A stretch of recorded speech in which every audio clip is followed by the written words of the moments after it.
of the Father before all ages, God from God, light from light, true God from true God, begotten and made, consubstantial with the Father. Through him all things were made.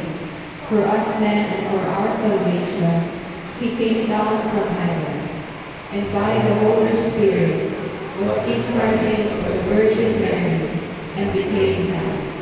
For our sake he was crucified under Pontius Pilate.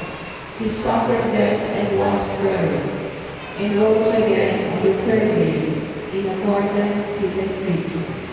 He ascended into heaven, and is seated at the right hand of the Father. He will come again in glory, to judge the living and the dead, and his kingdom will have no end. I believe in the Holy Spirit, the Lord and Giver of life, who proceeds from the Father and the Son, with the Father and the Son is adored and glorified, who has spoken through the prophets.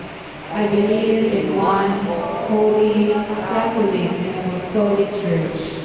I confess one baptism for the forgiveness of sins, and I look forward to the resurrection of the dead and the life of the world to